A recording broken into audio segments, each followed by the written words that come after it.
All right, folks, we're here at the radio show with Mark Lee right here on IBM TV.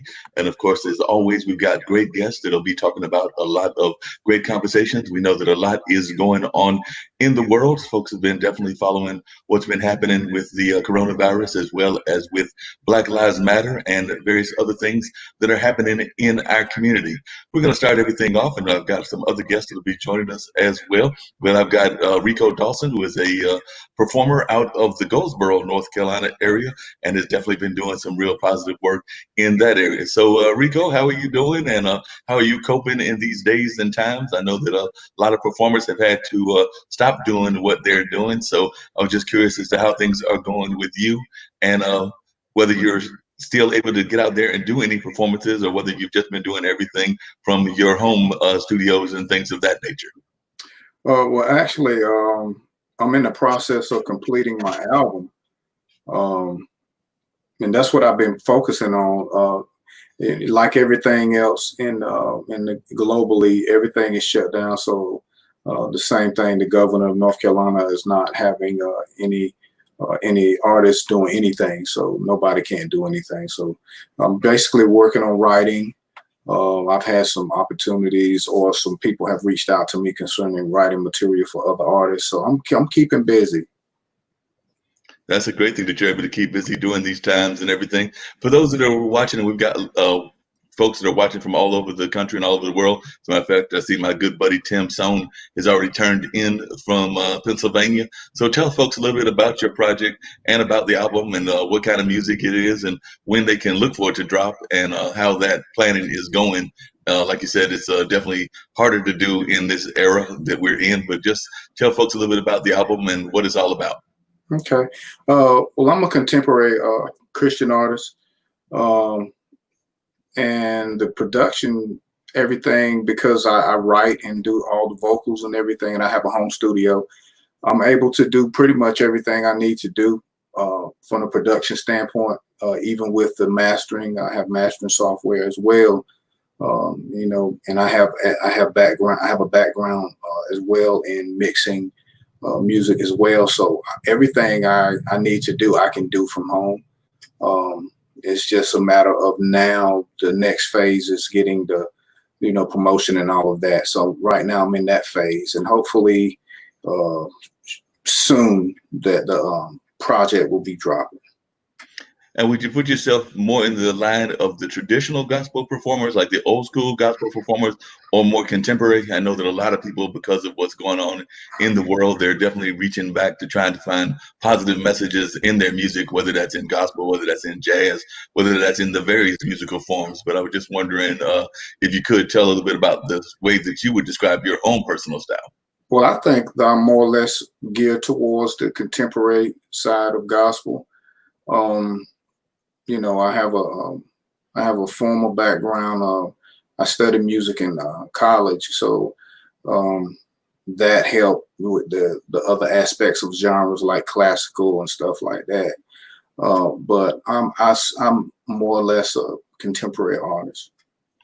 And where did you go to college at? Was it one of the colleges over there in that general area of the Eastern North Carolina? Because I know that East Carolina's got a strong music department. Of course, Central here in Durham has a strong music department. But I was wondering where you went to school to get your musical training, and who are some of the people that inspired you in terms of getting into gospel? Of course, a lot of folks know that Shirley Caesar is from here, and John P. Key and others are from here. But who are some of the folks that inspired you?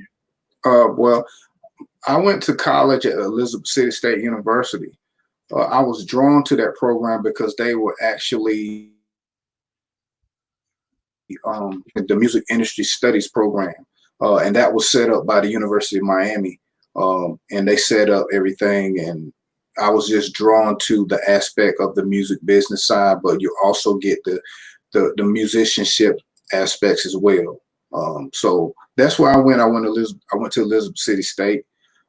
As far as influences, I'm inspired by a lot of the gospel artists, even traditional as well as contemporary, because I've been exposed to both.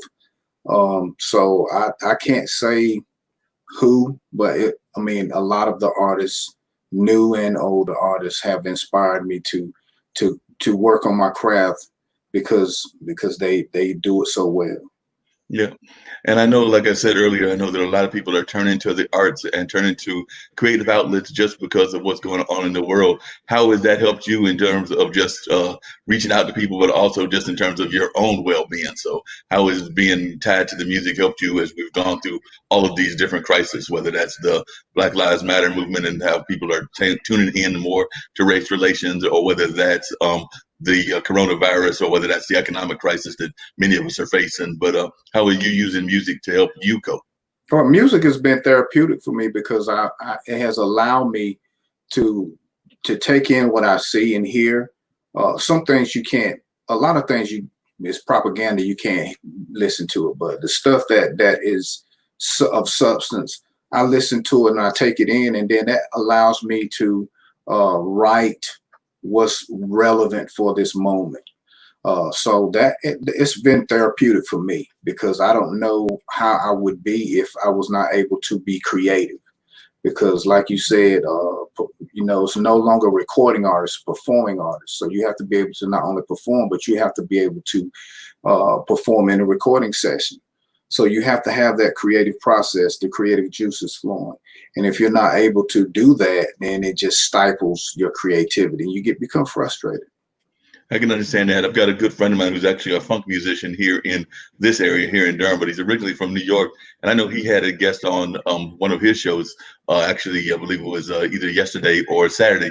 And they were just talking about how sometimes some of the more modern music is a little bit too canned for their taste. And it was like just a little bit too processed and things along those lines. And they don't really feel that it had that same kind of vibe as, say, the music of the 70s or the 80s or even the music of the 60s. I was wondering what some of your thoughts are on that, whether you feel that the music is a little bit too processed now, some of the modern music. Because I know sometimes even if you go to a concert, back when we could go to concerts, they weren't able to recreate what they created in the studio because they weren't used to having that live feel.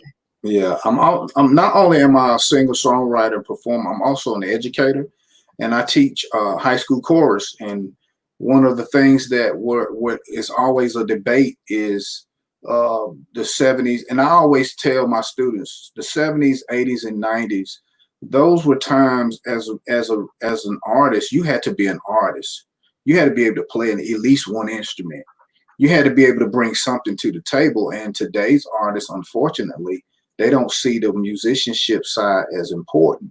And that's why a lot of times they on the business aspect, they're handcuffed because they don't write none of their material. They don't play any of the instruments, so they get no credit. And then, they think is all I have to do is perform and that's the money is going to come. But they call it the music business for a reason. There is a business side to everything that we do. And if you're not well versed in the business side, it will stifle the music side, the creative side, because the business side will cause you not to want to do the music. And you hear those stories time and time again. Some people, they'll do an album and then they fall off, and everybody's like, where did they go? And then when you hear a conversation or an interview, they'll say the business aspect, they didn't like that. But that goes hand in hand. So in order for you to have longevity, instead of being a one-hit wonder and have a longevity, you have to learn about all of that. You have to learn about wanting to learn how to the musicianship side. I remember talking to a young artist 3 or 4 years ago, and all they could do was sing. And I said, you need to learn how to play an instrument, at least play the piano, learn how to write.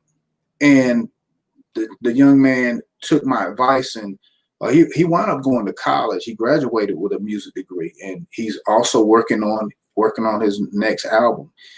So that's one of the few youngsters that will listen and take heed to your advice and capitalize on it. And he's now, not only can he write, he has a wonderful voice. He can sing. He's more marketable per se. So I really believe that, if people would go back to learning their craft and really take time, and you're right, the music today sometimes lacks that substance. And then when you see them live, you feel like you've been robbed because you paid good money for a high price ticket, and you expect at least the sound quality of the album or better, and then you leave that process feel like you missing something. And I just think about going back into the Motown era when Berry Gordy started Motown. He had the A&Rs. You know, they taught them how to be artists. And you know, today's records, you know, today's industry is like popcorn. Let's get it out there, and then they come down on the young artist when the artist is not polished, and that's, you know, the industry has to take responsibility for that. If you want a complete product, a polished product, you have to teach. You just can't say, it's just like a child. If you say, okay, go out here and do this or do something in the yard, and you haven't showed them how to do it, it's 9 times out of 10, it's not going to be right. So you're going to be frustrated. So that's what has happened. And it goes back to even now, people don't do projects anymore. Everybody's doing singles. But, you know, it just, hopefully we will go back to the process. Nobody wants to get into the process and grind.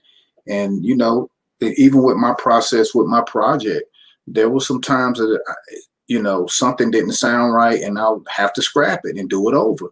But I want it to sound right. So, you know, we have to be more in tune with being individuals as artists and not be cookie cutter. And that has a lot to do with the industry, because I not only as an artist, but as a writer, I've received emails from record companies saying, do you have a song that sounds just like this? And you trying to box people in, and you want to, because they sold a lot of records on that product. Now you want to capitalize and you want to duplicate that same process. But the public has moved on. They want something new. It's just like if you eat, even if you eat your favorite food, at some point, if you eat your favorite food every day, at some point you're going to get tired and you're going to need something else. And that's what's happening. Everybody's cookie cutter. Nobody wants to be individuals. And the individuals that stay true to themselves, they don't get the commercial success because they just don't do that anymore. I've heard a lot of great artists on satellite radio. Just drive down the street and Sirius XM satellite radio, you're going to different radio stations. I'm like, oh my God, that's a phenomenal artist. But that artist, because they don't fit the box, they don't play them on the commercial radio stations, and that's a travesty, man. Yeah, man, that's interesting you bring that up, because I know oftentimes commercial radio does not give enough dues to our independent artists. I would actually even argue that sometimes our local independent stations, whether that's low power or our jazz stations and things of that nature, that they don't do a good enough job of getting the word out about our local performers. So I was wondering, how has your response been to that in terms of when you've tried to get either your own work out or other people's work out? Have you had a hard time getting it out into the radio because they are so wanting to get in the established artists, the artists that are already out there? Yeah, luckily we have a AM radio station, gospel radio station in Goldsboro. The program director, one of the workers there is Mr. Abel Williams, phenomenal. I've created a great relationship with him, and he knows that, you know, I'm not going to send him any music or connect him to a person that's not of credibility. And for example, last year I released the single "Keep Your Head Up," and it's going to be on the album. And I sent it to him, and maybe within 48 hours he listened to it and he was like, I like it. I'm going to put it. It was on Wednesdays for the unsigned artists, and I know that he was doing it because I had not personally heard the song, but people in Goldsboro would see me, people that knew me, they would say, oh my God, I heard your song on the radio, man. That was phenomenal. And, you know, and then other radio stations in the area. Rejoice America uh, has been very supportive, and then Soulspiration Radio, they've been very supportive. So, but the big radio stations, yeah, it's like if you don't have somebody of credibility to support you, or company, they the first thing they want you to do is advertise with them, and you just want the world to hear your project. But before they play it, they want you to do business with them, advertise with them. And as an independent artist, you don't have the budgets that the major labels have. I just, even in my process of getting ready to promote my project, I'm like, this is a lot of money. But fortunately enough, the digital age, the internet has leveled the playing field, because I remember in the 90s when I had started doing some stuff with other artists and other entities. You had to actually have a CD, and you actually had to go and meet these people. And now you can email, or you can Skype or whatever, and you can have a face to face. So it's that has leveled the playing field some, but still the independent artist does not get the opportunity to really have their music heard because of that. The monopoly and the corporate radio stations, they have a format and they won't deviate from it. You might have a great product, but if you're not going to advertise with them, and you're not one of the big artists, it's really hard, man, for the major radio stations, if you don't have somebody backing you up. Yep, sounds like it. I definitely want to bring on Dr. Steph Johnson as well. She's got a book that talks about inclusify and things of that nature. So I'm going to bring her up so we can have a conversation with her as well. But before I get to her really quick, then I'm here to bring her up very shortly. I do have Jim Eade, who's actually one of our other show folks here. He does a chess show, so a show revolving around chess, but he is also very much around the West Coast area. And he wanted to know, how do you follow your true passion and still make money? Because you were definitely doing that. And of course, you've said that you have the actual added income of having worked in the education field. But how would you answer his question? How do you follow your true passion and still make money? And then the other thing that I'm curious about is a lot of people are thinking that as we go on in the new world, kind of like develop this new way of doing things, that we're going to see more kind of like a mix of virtual and live. So are you preparing to do that in your own music? Because I don't know whether we're going to, for a while, see live concerts because of them wanting that social distance and things of that nature. So how are you preparing to do that? Are you planning to do more virtual kind of concerts and things of that nature? I'm actually brainstorming about that, because I have been thinking about that, how this next phase is going to play out. Because usually as an artist, you record the project, you do promotion, then the next step, you're preparing to go out and do live performances. Or if you have somebody that's financially backing you, you go on a 10, 15 city tour or whatever. But yeah, I've been thinking about that, and I know that probably virtually is going to have to be the next step, then live performing. So yeah, that's what I've been thinking about. Now, to answer the question concerning the money aspect, it's hard because you have to be very careful of who you do business with, because some people, if you're true to who you are, people will try to make you compromise.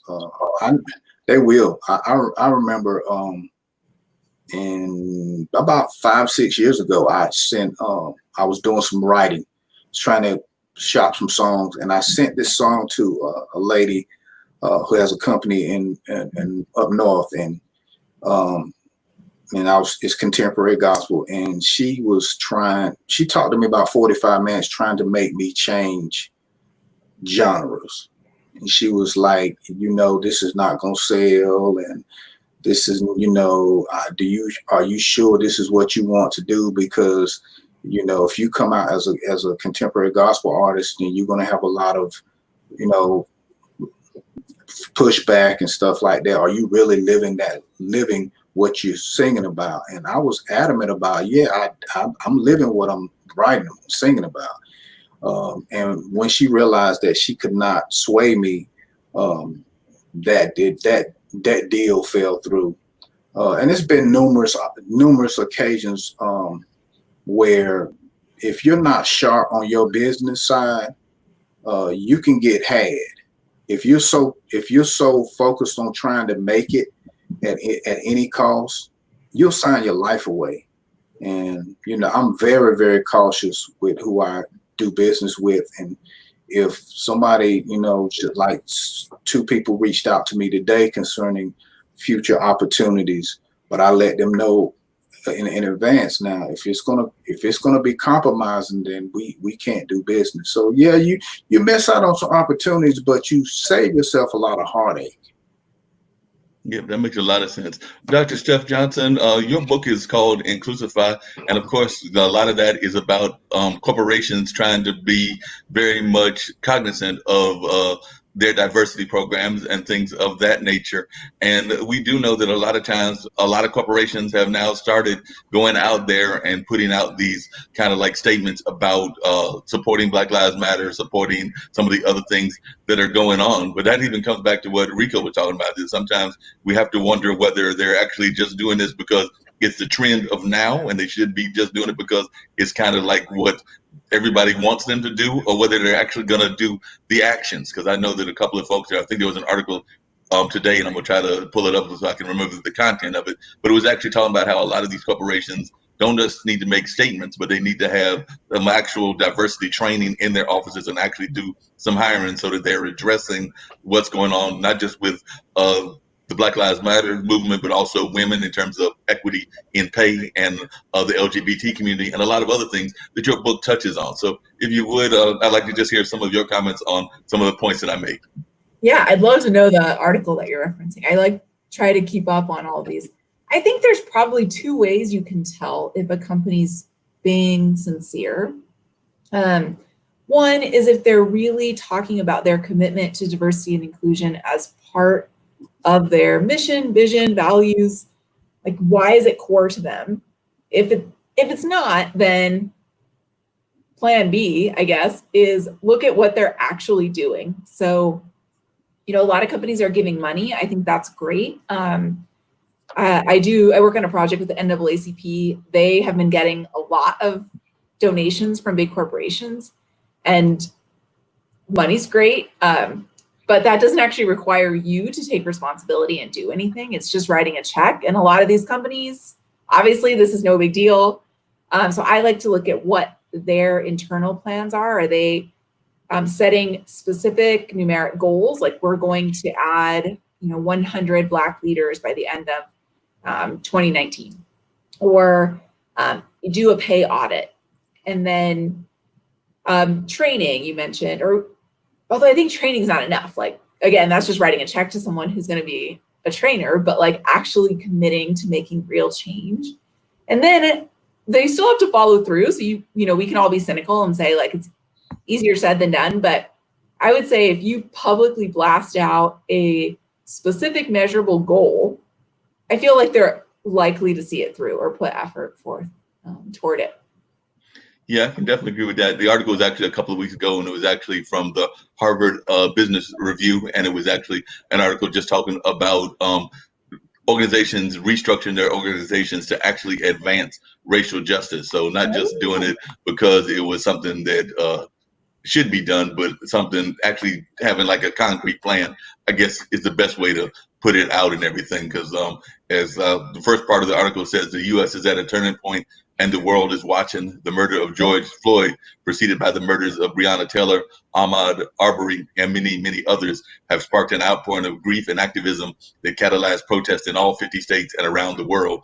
And then the author was actually an African American, and she said that for Black people, the injustice we feel around the murder of another unarmed Black person is not new, but the scale of recognition of systematic racism and the allyship we are feeling from others is. For diversity equity and inclusion practitioners like her, the influx of, actually like me, the influx of interest we're seeing from organizations that want to both support their Black employees and upskill their workforce around racism, bias, and inclusivity is unprecedented.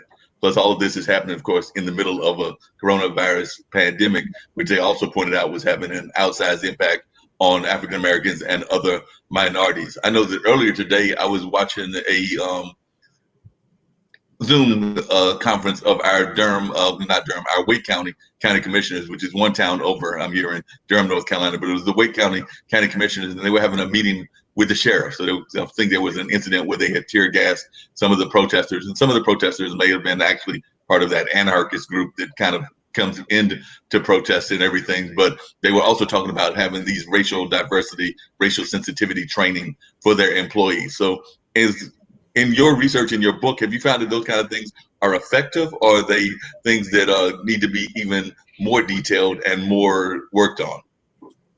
I would say unconscious bias training, privilege training, like any of those trainings, it's not that they're not effective. They're ineffective when that's all that an organization is doing. It might change people's attitudes, or maybe it changes people's views. They have a broader understanding of diversity and inclusion and systemic bias, but it doesn't actually change your behavior. So I think you want to change behavior, right? Just all of us knowing together about racism doesn't actually stop racism. So I think that do the training for sure, but make that one step in explaining why you're engaging in greater systematic changes. Why are you changing your hiring, your promotion procedures, the way that managers give feedback, or all of these things?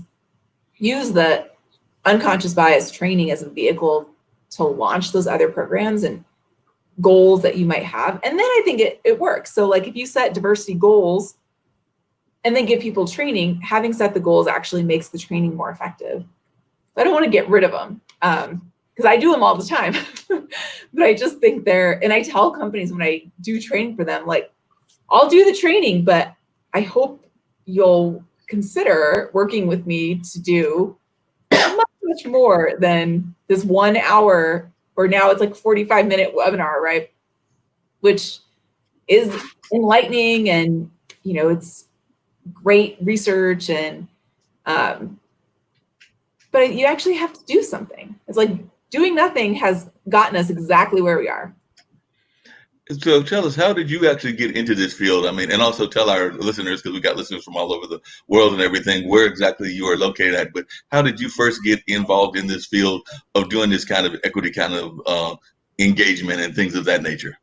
Yeah, so I'm in Boulder, Colorado, at the University of Colorado. I snuck into my office today so that you didn't have to listen to my kids screaming in the background of your podcast, because it's so embarrassing. But and how did I get into it? So for me, I guess I would say, I think I tried not to study diversity because I was, I'm a woman, I'm Mexican, I'm like first generation college student, all of these, I guess, like stereotypes of the people who study and research diversity. Like, I think I am all of them. So I thought, okay, I'm going to study leadership so I can be accepted into the patriarchy, right? So I'm just like I'm committing the exact error that I tell people all the time not to do. But at the time, this seemed like a very logical thing to do. And I think that's why our systems continue. But even though I wasn't trying to look at diversity, I studied leadership. And if you study leadership, it's basically like you're studying bias, right? Like every study, there's higher expectations for people of color to get in the same roles, or the same behaviors that are really effective for men are ineffective for women. And so I was like, well, let me just fix these problems in my data. And then at some point, I think probably as I got older and actually got a job and stuff, this was the most interesting and most important thing that I was studying before it became important in the global spotlight. To me, it was like, I actually think we should all business professors should just be studying this one thing, because this is the biggest issue facing businesses today, I'd say. And you actually brought up a point, the fact that you have Mexican descent and everything. And I'm oftentimes fascinated by the fact that too often, this is just my opinion, that people try to put everybody in that same Latin category, whether it's Latinx, which is the young Latins, or whether it's whatever. And I'm sitting there going, like, last time I checked, Latin America is all of Central America, all of South America, and of course the people that have moved to other parts of the world as well. So I don't even know how you can put them all in one box, but it does seem like we as a society try to put particularly the Latin American population in one box. I would also argue we probably do that with the Asian American population as well. So I was just wondering what some of your thoughts are on that, because I know oftentimes, I mean, like even when I've done events and I've done festivals, they'll be like, we need to get some Latin music. And I agree we have to get some Latin music, but one of the things I've always wanted to do is not just get one style of Latin music. Like if we get somebody from a Brazilian music, I'd like to have somebody like a Mexican band or some other forms of that wide range of styles that comes out of Latin America. Yeah.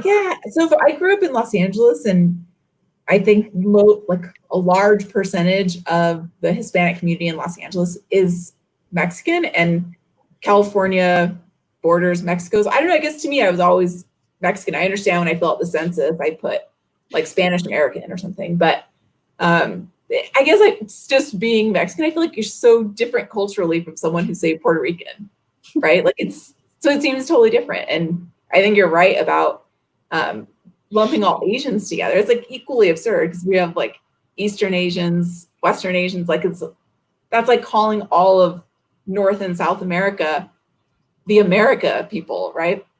And I see it with African Americans and Black people being called African American who are in no way African American. They might have like a totally be Dominican or something. And we just like are trying to make big categories, probably so we don't screw up, right? Like I'll just call you a Latina and then I'm safe, right?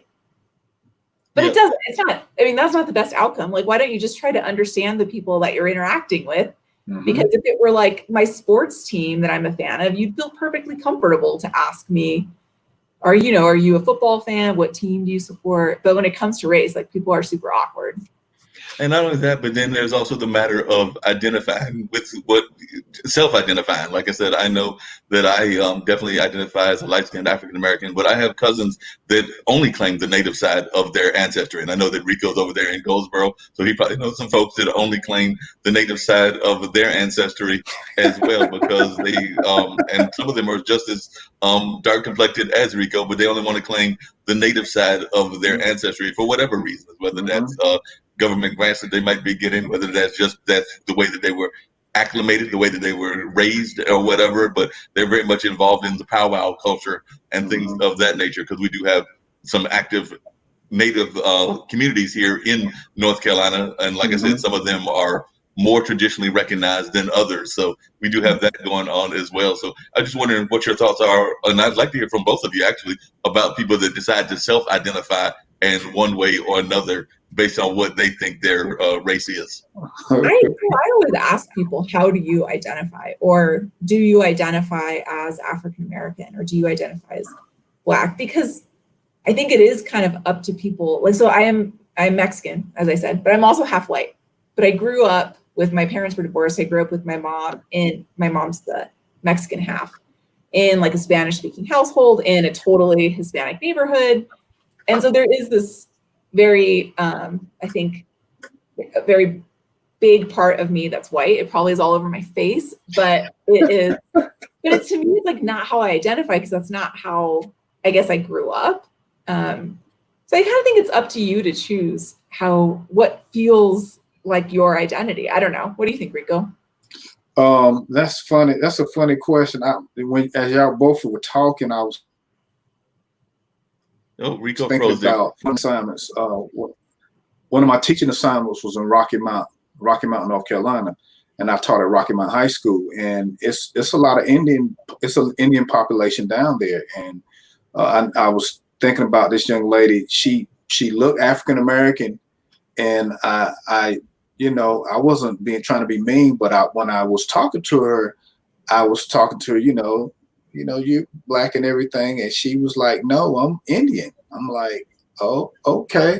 And that's what she she identified with, and she was like going through the whole spiel, telling me about the powwows and the ceremonies and stuff like that. She actually brought for her senior project, when North Carolina had instituted the senior project, she actually brought one of the garments that they wore for the ceremonial dance. It was beautiful. So yeah, I've been in the education. I've run into that, and, you know, and I quickly apologize because, you know, you go by what you see. And, you know, I have a lot of students that are biracial, and, you know, a lot of people in education, especially in the public education, they don't want to discuss the elephant in the room. And I'm one of the teachers that will, and it's uncomfortable, but, you know, I have created an environment in my classroom where students feel safe and they feel like they can talk, and we have dialogue about that, because, you know, it's at some point, if you don't educate your students, they're going to receive the education in the street, and if you have not educated them right, then they're going to get misinformed. So yeah, I've had those instances in teaching that, and even working in music, that, you know, you talk to a person, and through conversation you find out that they're of Dominican or Puerto Rican, and they don't, you know, you look at their skin color and you're like, oh, they're black, but then when you talk to them, they're like, no, Yeah. Jamaican. And like, I have one of my students, she's Jamaican and white. So it's, you know, diversity, and you teach that inclusion and diversity, make people feel safe about and being who they are, and not, you know, not make them feel like they're lesser than. And when you create an environment like that, then, you know, for me, being a musician and being a teacher, chorus teacher, and I tell my students all the time, your emotions bleed into the music. Mm-hmm. And if you are sad or if you're angry, you sing exactly how you feel. And depending on what we're singing, I don't need that emotion. So a lot of times before we sing, we have conversations, and I ask them, how you feeling? What's going on? You know, because I need them to be locked in. So yes, those diversity things, we can't avoid them. You know, we can't keep right now, especially what's going on now. It's been so long where people don't want to talk about it, but now you got to talk about it now. It's not going anywhere. And even with my wife, she's an administrator at a community college, and they're already talking about how are they going to address this, you know, strategies. They're trying to be progressive. So hopefully the public schools are doing the same thing, because it's going to be addressed. It's you know, and if you don't address it, then it could be explosive. Because, and I was wondering, speaking of the explosive nature, I was wondering, I'd like to hear from you, Dr. Johnson. There were definitely some explosive things that were said when folks decided to go on what some people might consider native land, when they went and did the whole Mount Rushmore kind of thing. And just in terms of that, how do you feel that played into that diversity conversation? Because, I mean, when I hear terms like cultural war, or we're in the middle of a cultural war, that worries me, those kind of like divisive kind of conversation points, because to me that seems very divisive. I'm totally with you. I feel like this should be a time of coming together, but I guess that's not on everyone's agenda to bring people together. And instead, I feel like, I don't know, I guess I see so much of the opposite of, like, even more overt racism and people diminishing other cultures. And even with the Black Lives Matter movement, I don't know about you guys, but like my feed on like Facebook and stuff and Twitter, there's like always these backlash posters. Maybe some of them are fake, whatever, but who are just like, no, we can't be doing this right now. We need to keep America, America. It's like, what do you think America is? Like, we're a whole bunch of immigrants, and that's what. Why are we going to start all of a sudden not accepting difference and tolerating difference? That's what America's all about. So I feel like maybe there's a lot of people who capitalize on keeping great economic and personal divides among society. I don't know, I think it's just like getting worse. I don't know what you guys think. I agree with you on that. And I was just curious to hear from both you, Dr. Johnson, as well as Rico, what you're thinking about like the whole thing. There's definitely a movement to bring down the Confederate monuments and things of that nature. That's where a lot of the conversation winds up happening. But I was just curious to hear your own thoughts on that. Some of these monuments being changed. Of course, we're seeing buildings that were named after folks, including sometimes folks that we didn't even think historically were that racist, but then people will bring up a little bit more of their history. I think there's been some conversation around Woodrow Wilson, who a lot of folks think of in one way, but apparently he had some other history as well. So I was just curious as to what some of y'all's thoughts were about that, where we're seeing people wanting to, and some people, and that comes back to your point about Facebook and Twitter, are saying that that's us trying to erase the history. I don't know that I necessarily want to erase the history. Maybe we could just move it to a museum. What do you think, Rico? There's probably more of this in the South than there is in the Rocky Mountains. Yeah, it is. It has been a touchy subject, and like y'all said, my Facebook feed has been. I've had to delete some people because they let it be known their true colors. You in adversity and controversy, you find out who really has your best interest. And unfortunately, there were some people that I went to high school with, and you know that you'd kept in contact, but when you're saying crazy stuff on Facebook, then I have an issue with that, because you're saying that if you're having an issue with Black Lives Matter, then you're saying my life don't matter. And then, you hear this conversation where, you different. No, I'm not. I'm African. I'm a Black man. So, there's no difference. Either you're for equality or you're not. You can't straddle the fence. You're either or at this point. And, that's because we've had people that, excuse me, that are friendly, but they don't want to really back us, And Rico, and then I want to bring you back to something and hear from Dr. Johnson as well. But you actually bring up a good point. I think that no matter what your field is, whether you're a certified professional, I know friends of mine that are professors at our local university here, North Carolina Central University, as well as Duke, that will tell you that they still are getting profiled, whether they're going to the store or whether they're going to wherever. So as an African-American male that's in a rural town of Goldsboro, do you still feel that you're getting profiled sometimes when you go to the stores, even though you are definitely in a education field, you're a musician, you're probably very active in your church because you're a gospel musician. So, but even with all of that being tied to the community, are there times that you feel that people are profiling you? Of course. Even when I started in education, you would see it. It would be subliminal. I shared this with some of my students. I was teaching, and the arts coordinator for the county, not the county that I'm in now, said that if you're doing great things, let us know. We'll put it on the district site. Great. So I was interviewed by Indie Spirit magazine out of Boston, Massachusetts, and it was talking about how music education correlates and relates to the music industry. What can we do in the educational component that will make the industry better? So I had an article. It was a 2 or 3 page article. It was a great article, and I shared that with the arts coordinator of the district. Well, nothing ever happened. Nobody knew about it, and I felt some type of way about it.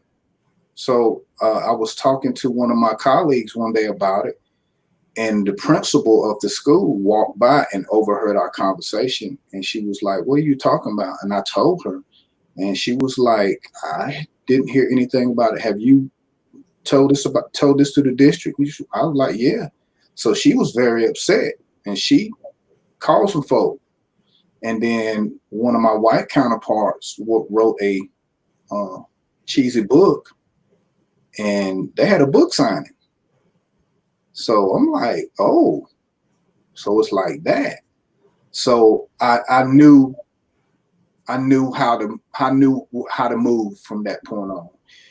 In that district, it was 32 schools.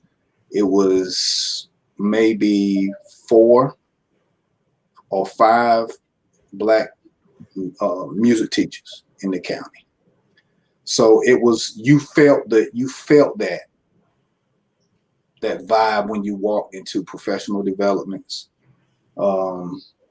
Even when they would share information to their clique, you won't get the information, and then you will see you'll see like some of their students was nominated for the honors course, and I'm like, oh, they had an honors course? I got some students that would have loved to audition.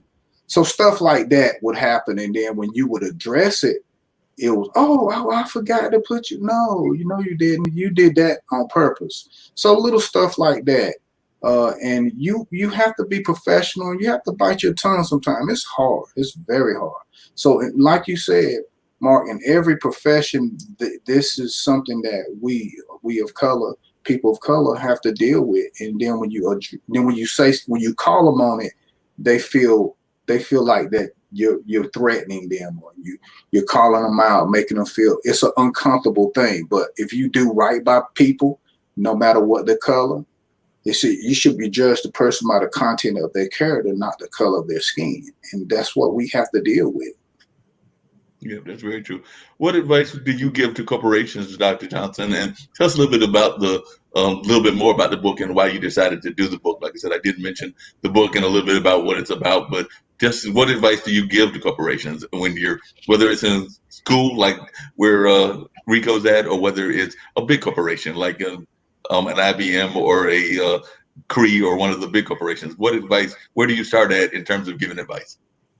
I think the first thing is to do an audit of what your organization really looks like, because people might think they're diverse, or they have, well, I'll use the case of women. Like there's a lot of women in entry-level roles, but then like no women at the top, right? And in their mind, they're actually pretty diverse, but in reality, they're not looking at the vertical, right? Like you need diversity everywhere. Is there diversity in your supply chain? And then when you know where you are, I guess I think the first place to start is with goals of like, what do you want to be?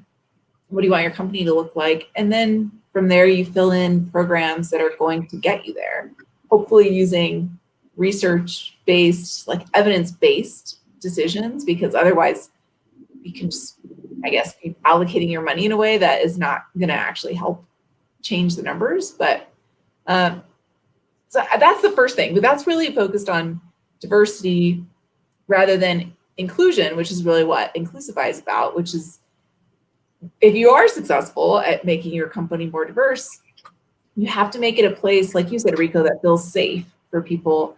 And so otherwise they're just going to leave. And then you've just wasted a whole bunch of money recruiting and hiring talented employees who are just going to go somewhere else. So then that's about creating a space where people feel like they can belong, but still while being their unique self. They don't have to cover or mask aspects of their identity in order to fit in.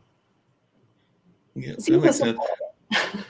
And just along those same lines, and I just wanted to know what your thoughts on this, because I think a lot of times when we think of inclusion, we automatically go to two factors, which is race and gender. But I mean, there's also orientation and religious diversity. So I was wondering, when you talk to folks, do you touch on that? Because I know that I worked at a place one time and there was a gentleman who was Muslim American. So he definitely around the midday would have to take a break. And we just understood that he's going to have to take that prayer break and everything. And then there were some people that were even going through, it was an education company. So there were some people that were going through life transitions, and they might be switching genders and things of that nature. So I was just wondering, how do you teach those kind of things in inclusion? Because those are things, well, religion's been out there for a long time. I mean, we were raised as a quote unquote Puritan country, but we have so many diverse religions, and there's so many various religions out there, and some people that are even non-religious. But then we've also seen the growth in the LGBT movement, which has definitely added that factor as well. So I'm just wondering some of the newer factors and some of the factors that aren't the what I would consider the go-to too, which is definitely gender and race and ethnicity. I think it's all important. I think we're probably doing the worst on race.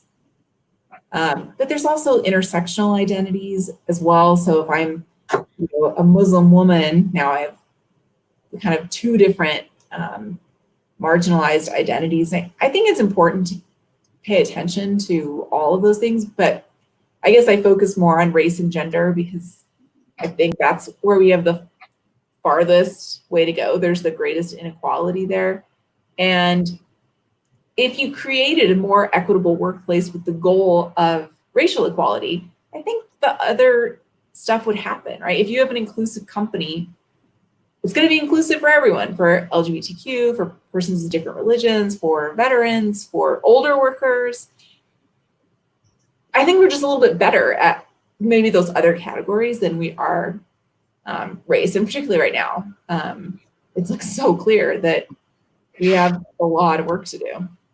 Yeah, definitely. And even on the gender side, I remember that when Title IX came out, everybody was very excited about that because they thought that it would do a lot of gender leveling of the field with the two genders, but definitely the two main genders because people might identify in other ways as well. But definitely they thought there would be some leveling of the fields, but now we're finding that a lot of the athletes that are women are not getting paid the same kind of money as our male athletes and things of that nature. So we're finding out that it's not as fair as people may have thought it was going to be. So I was wondering, did you think that Title IX did as good as it could, or do you think that there should have been more actions in those realms? Because I do know that there's even some companies here, like here, a lot of people are very proud of the work that SAS does, which is a major corporation, just for the way that they handle families and the way that they take care of their young parents that are also working. They've got, I think, a daycare on site and some other things that are very much ways that they address the corporate responsibility of being a big corporation, but also knowing that they have young families there that are working for them and that they need to have some sort of benefits provided to them so they can have a comfortable work environment. Yeah. So this will be my closing thought, and that is, I think it was a good leap forward. And I think when we look at progress historically, it's not so linear that it's like, we're always building. I think it goes through like big leaps, and I think that was true for Title IX, and then nothing. And then maybe Me Too was a big leap, and then maybe, hopefully we're not falling back to nothing. But I think we see the same thing with racial equality. This isn't something that happens gradually over the time. It takes shocks to the system. It takes real intention. It takes like what we're seeing right now, which is it's on the top of mind for everything you read on the news, or like this is something that everyone's thinking about all the time, and that's hopefully we'll make a big leap, and then we can keep going until the next big leap. But I think it has to be that, or it's like it's going to take 170 years to get anywhere if we just kind of snail pace along little by little, year by year. But I do have to say farewell and thank you so much for having me. I thoroughly enjoyed it. Before you leave, and I just wanted to make two quick comments. I do need you to tell how folks can get your book because they might not know how to reach Inclusify. So I do need you to tell them how they can reach the book. And that's actually interesting that you brought up that point because I was having a conversation with some friends of mine just about activism in general, because that's one of my big beefs. There was actually a major activist here in the North Carolina area. But I think that we do have this habit of, and it's not just activism, it's just life in general. We have these habits of creating these great initiatives, these great things that we want to do, and amazing things. And we even put out a little bit of a plan. It even comes back to Rico's part about music and music education. But we put out these great plans, but then we don't have a plan. So since we don't have a plan, it kind of falls by the wayside. And then we wonder what happened to that initiative. Yeah. Well, you can get Inclusify anywhere books are sold. I have a webpage, inclusifybook.com. But it's a HarperCollins book, so you can get it on HarperCollins or Amazon or Target or Walmart or I think Barnes & Noble is a bookstore, right? Or local bookstores have it. So you can really get it anywhere. If people want to know more, they can please visit my website, which is also like my name, Dr. Steph Johnson, and on Twitter, LinkedIn, Facebook, all that jazz. I would love to connect. Well, I definitely appreciate you being on. I know we were trying to work this out so that you could get on at some point. So I definitely appreciate your insight. Like I said, I met you through my friend Tree when you were on his show. So I definitely am glad that you were able to be on this show as well and share some of your insight. And like I said, I'm not going to hold you up, but if you got any final thoughts just in terms of words of encouragement for people as they're dealing with everything from race relations to coronavirus or anything like that that you just want to share real quickly, and I'm going to give Rico that same opportunity, but definitely before you check out, what words of advice would you give? So I am super optimistic, and I'll tell you why. For so long, when I've been studying diversity and inclusion and working with companies, the main impediment to progress was the status quo. Well, that's not how we do things. That's not our strategy. That's not our business plan. And guess what? All of your strategies, all of your business plans, everything has been completely redone thanks to COVID. And so there's no like, well, back to business as usual. We're all going to have to rebuild our workplaces anyway. So why not rebuild it in a way that's more equitable, that's actually going to improve your business and have a positive impact on society at the same time? I appreciate that. And it's a very powerful message and definitely one that we should look into because I agree. It's not going to be the same for anybody. I know education is not going to be the same for you. You're probably going to be doing a combination of virtual and in-person things. I know that here they've been talking about everything from like a week on to a week off or doing various breaks up in the class. There's various kinds of proposals, but they definitely involve us not being in the traditional way of doing things, even in education. I know. Yeah, it's crazy times. Cool. Thanks a lot, Dr. Johnson, and I appreciate you being on. So I'm going to definitely continue the conversation just real briefly with Rico, and then we'll wrap up the show. But Rico, what are some of your thoughts just in terms of like positive thoughts and ways that you would like to see people go about? Like I said, you are an educator, and we brought that up even in the conversation with Dr. Johnson. But what are some of your thoughts about what the new normal is going to be? Because everybody talks about the new normal, and I imagine even in your school that y'all are probably trying to figure out what that's going to look like, and what are some of the proposals that people are looking at? Are y'all looking at, like I mentioned, I've heard something, I think one was like 1 week on, 1 week off. I've heard breakups within the week, like 2 days on, 2 days off with a mixed day or a optional day or something like that. But what kind of thoughts are you hearing that people are proposing, and what do you think that the new normal will look like in terms of education and also in terms of music? Well, they are, the district is talking about virtual at least once a week or something of that sort. They're also talking about some students coming in and some students doing virtual. And then, and other things they've talked about. They actually sent out last week a survey to the parents concerning how do they feel about virtual learning as well as in person. I know talking to some parents, they were not, they struggled with maintaining the atmosphere of learning at their homes because a lot of the parents were workers. They had to go to work. So, you left students there not unmonitored. And, one of my colleagues always says, especially teenagers, they're always going to take the pathway of least resistance. So if they have all day to do some work and there's nobody to monitor them, they're going to take their time. And 9 times out of 10, it's not going to be right. Or in my situation, when we went totally online, there were some students that didn't show up for learning. And I would call the parents and they would say, well, I thought they were doing it. I was like, no, they're not participating. So that was one of the challenges that they're going to have. But they have not made a decision as based upon, they're going to base that upon the survey. Music, eventually at the beginning, it's going to be those, there's going to be some virtual performing. hopefully we can transition into going back to live performing. So yeah, that's going to be the thing right now.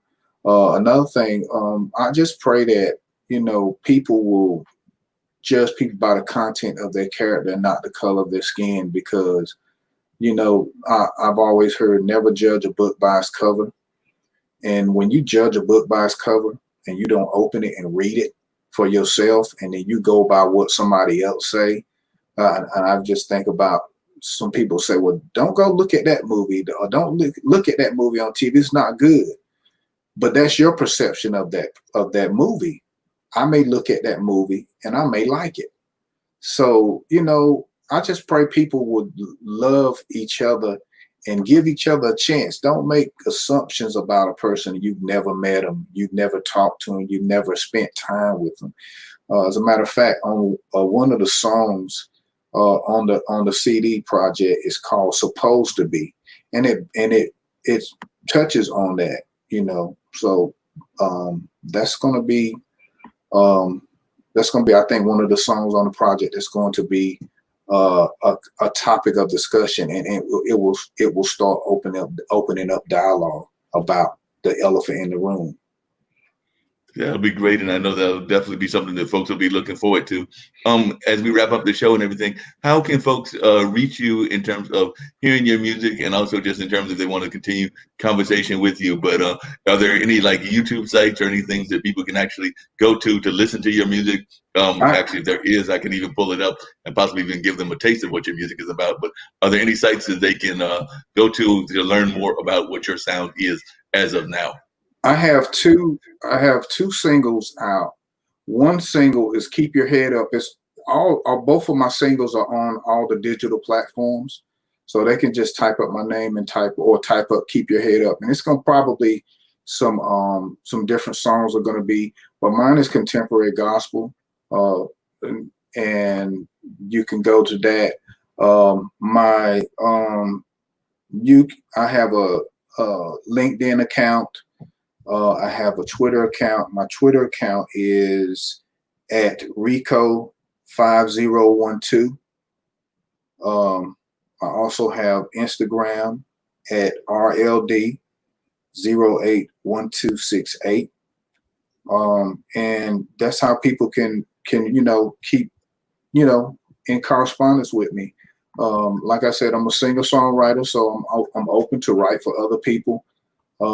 But I'm currently putting the finishing touches on this project. I think it's going to be a blessing to people, especially "Supposed to Be." I just really feel it's relevant for this time, and it's going to create dialogue. I really feel, if you really listen to the lyrics and take it to heart, everybody, regardless of color, it's going to create a dialogue where we have to talk and have to really find out about who we are and who, because, and like I say, adversity shows you your true colors and who you really are. And unfortunately, we are finding out that people that we have eaten with, we have taken trips with, and we thought that were friends, really their true feelings came out. And it's been hurtful. It's been a hurtful time for some people.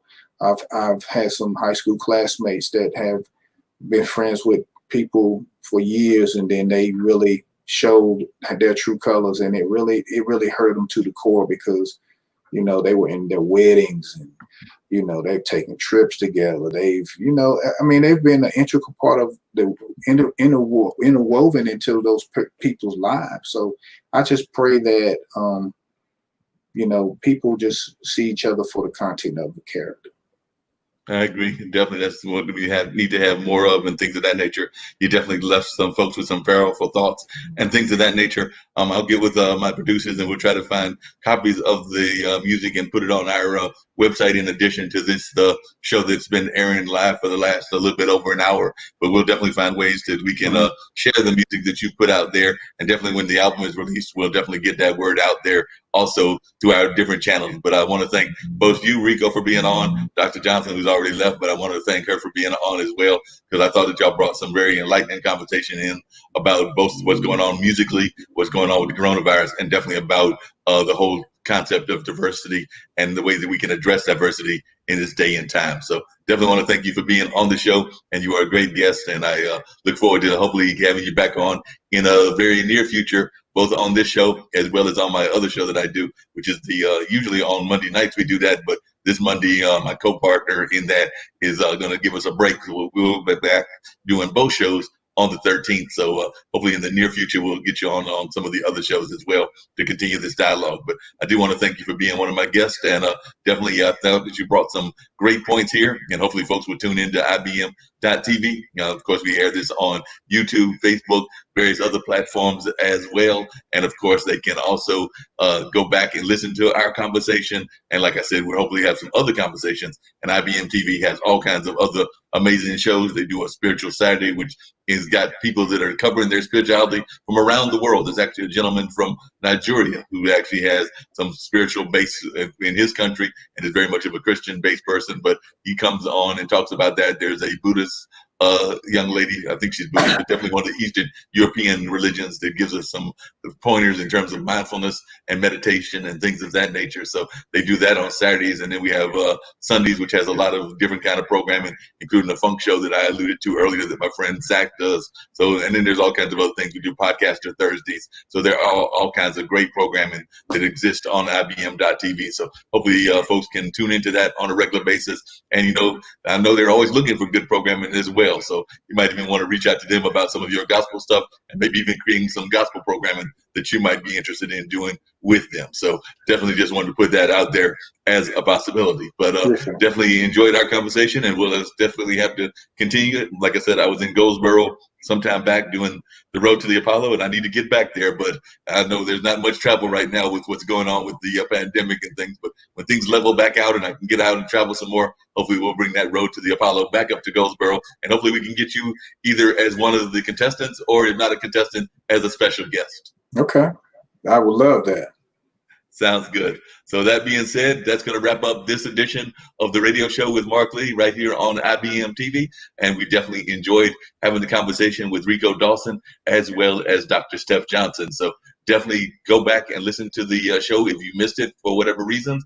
And definitely, hopefully, you will be engaging in the conversation. If you got any comments that you would like to leave me, you can definitely leave them on our YouTube pages, our Facebook pages, and our various other platforms as well. So definitely looking forward to hearing from others. I know we've got another amazing show next week. I think that's going to be dealing with reparations, and I've got some other guests that are lined up for that as well, including some musicians and things of that nature. So definitely looking forward to those conversations that'll be coming up right here. But in the meantime, I'm going to go find me something to eat, because I heard somebody mentioning food earlier, and I may be a little bit hungry. So I'm going to have to go find some food right now, since it's a very late lunch, almost dinner time, and I didn't have any lunch. So I'm going to go find me some food right now. So until next week, y'all have a good one, and we'll see you then.